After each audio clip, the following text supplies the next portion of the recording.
Taking you all the way back to the summer of 2019, myself, Stephen Ganavis, and Justin Sosa, on the very first episode of the Scouted Football podcast, we picked our breakout stars for the 2019-20 campaign. We talked about a Norwegian in Salzburg, a Romanian in Belgium, and an American in the Netherlands. Here's what we had to say.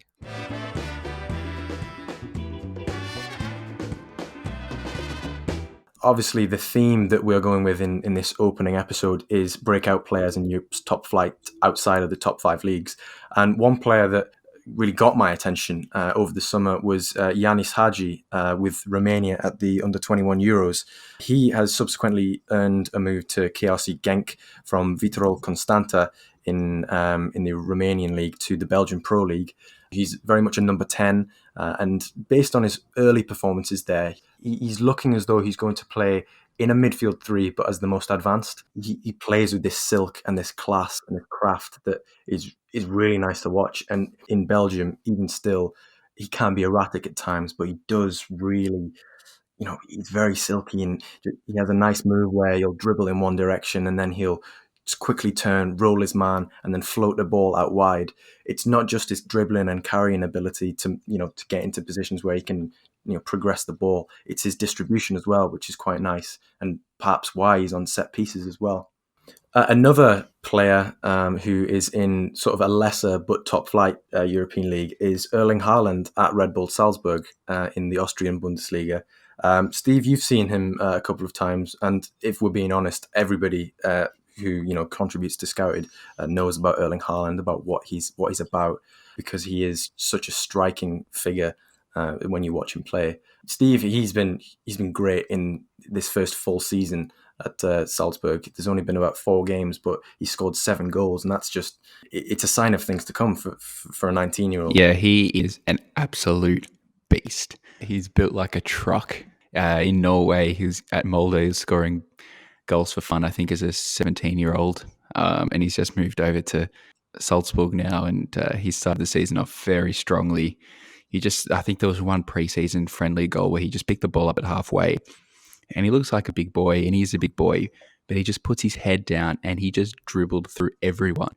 And you just see this guy is a complete package. I think up front, alongside some of the other firepower Salzburg have, they've got Sekou Koita, who starred at the Under-20 World Cup. He's going to be an absolute handful.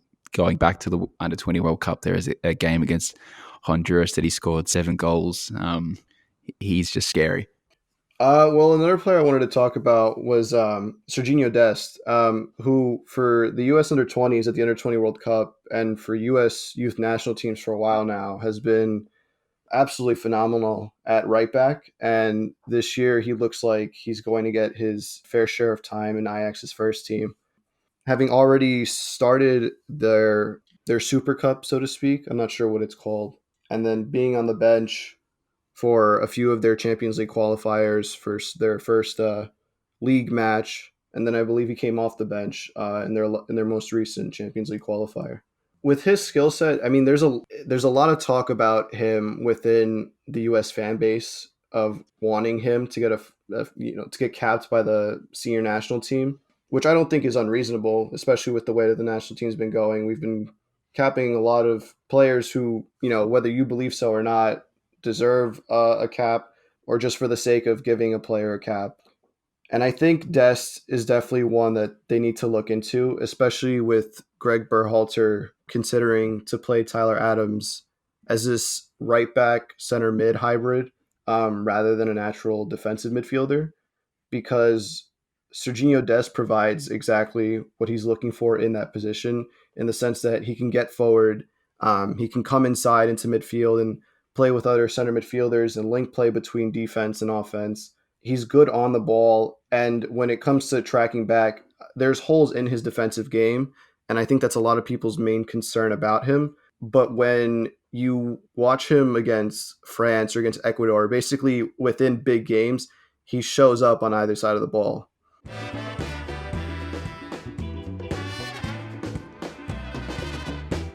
In September 2019, we celebrated the return of the Champions League, which included an Erling Haaland debut hat-trick against Genk, also the emergence of another excellent young Salzburg player, Dominik Szoboszlai, Phil Costa explained his ability from dead ball situations.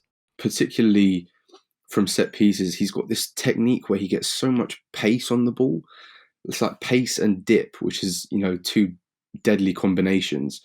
And this free kick against Rapid Vienna was literally, if you could put an ideal imaginary target in the top corner, it would have slapped it, gone straight through it. I mean, it was honestly perfect delivery, perfect technique, up and over the wall. Goalkeeper stood absolutely no chance. Lou Davies then forecasted Victor Osimhen's rise to prominence with Lille, predicting a breakout season for the Nigerian international, who impressed with Charleroi in Belgium, earned a move to Lille, and then swapped Lille for Napoli this past summer. He's one that's really caught my eye, not least for his goal scoring, but just for the way that he works across the defences. So he's not just a poacher. He's a bit more than just a goal scorer. He can attack space from deep. He can slide across the defenders and really uses his physique and frame and size to make room for himself, make room for others, hold up the ball, dump it off. I think he's just a really dynamic striker who can... I think he could have a breakout season in the Champions League this season. And David Cartledge told us about Pedri, now renowned for his great start at Barcelona, but still something of an unknown quantity back in his days as a 16-year-old, setting the Spanish Segunda División alight with his craft and ingenuity at Las Palmas. The best place to start with Pedri, because 16 years old, he's already got a move to Barcelona lined up. And he's really just the way he's burst onto the scene. Has been phenomenal. He made his debut in August against Huesca, and then he came straight from the juvenile team, the under-19s. He's already got a move locked down to Barcelona. Apparently, an offer from a Premier League club was turned down for him as well. But Barcelona's let him stay there on loan, let him learn, let him play week in, week out. He's a little attacking midfielder. Can also play in a wide role, second striker role. Very, very quick, unbelievable dribbling ability and skill. And he's already banging in goals. He's, assists. He's really been the sensation. Honestly, he's been. I'd probably say in terms of all the young players in Spain, alongside Ansu Fati, he's probably been the biggest sensation in terms of the young players that have come through this season.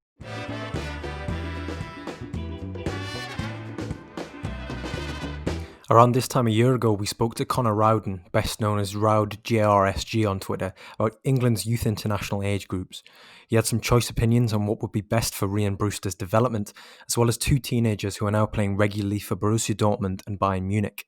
Brewster needs a team around him. He's not Sancho, he's not Foden, who is going to constantly be on the ball, even in a bad team. So he could easily fade out of games where Swansea aren't dominant or Swansea aren't helping him get into good positions around the area.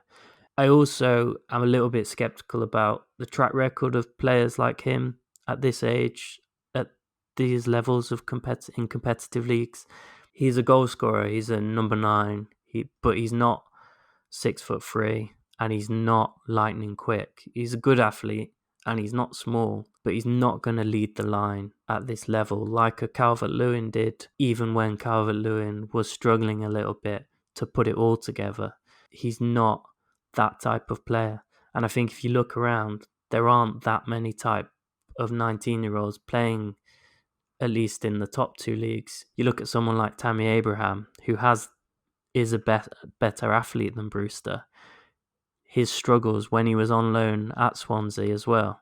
Although he actually didn't do as badly as people thought, because Swansea was struggling and his goals weren't quite there like they have been everywhere else.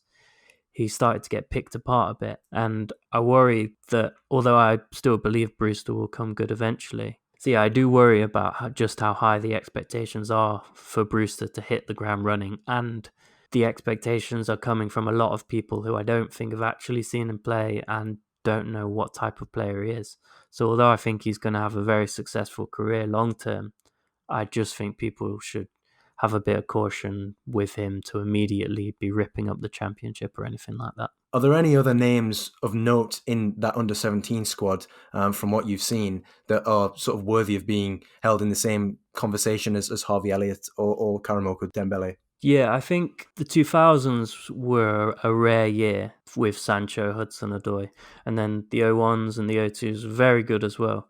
I think a lot of people think the 2003s are maybe not as good as the 2000s, because I'm not sure you can ever expect to have a group as good as that again. But they're up there. And you've got Jude Bellingham at Birmingham, who, to be 16 and playing a fairly typical midfield role in the Championship, isn't normal. He's not just being shoved out wide or played as the third man in midfield or brought on and off as sub. He's excelling in a fairly workmanlike position, doing a bit of everything. And he could have joined anyone in Europe the last couple of years, but I think him and the people behind him have decided to trust Birmingham, and Birmingham have repaid that trust by sticking to his development plan, and that's where he is today.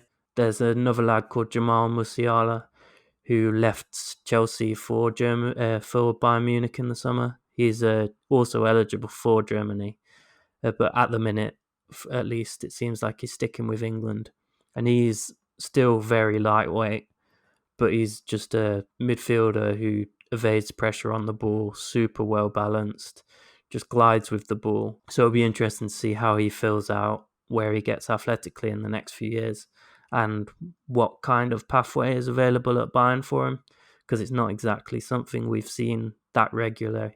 It's not something we've really seen before. As seasons were postponed across the world due to the coronavirus pandemic, Mo Ali gave us the lowdown on two Olympique Marseille products whose careers at the club had taken very different paths.